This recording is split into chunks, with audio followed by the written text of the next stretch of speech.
So what's up mga Lodi Cakes ko? Watashi no jitensha wa panko stero no de.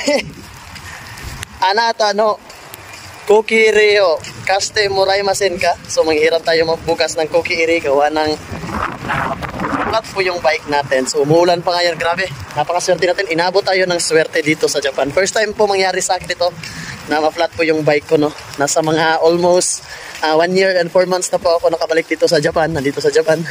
So first time po nangyari sa akin na na-flat po yung gulong ng bike ko. So may likuran po banda.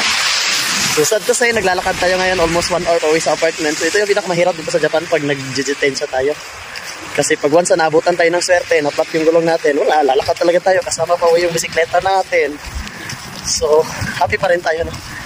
Blessed pa rin tayo. Kasi na-flat lang yung gulong natin, walang nangyari sa atin. Umuulan pati ngayon. Grabe, inabutan tayo ng swerte, napakaswerte. So shoutout sa mga kasama ko dito sa Japan. Hopefully na hindi ma-flat yung gulong na katulad sa akin. Talagang napakaswerte ko. Nabagsakan ako ng swerte ngayong araw na ito. Ito yung gulong natin mga calls. Wala nang hangin, oh. Wala na flat, oh. Flat na flat. Ako, napakamalas, napakaswerte. Nasilong muna tayo saglit, no? Grabe.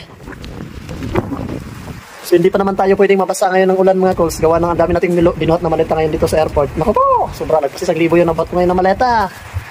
Swerte-swerte na lang talaga, wala tayong magagawa. Abangan nyo na lang bukas yung video mga calls.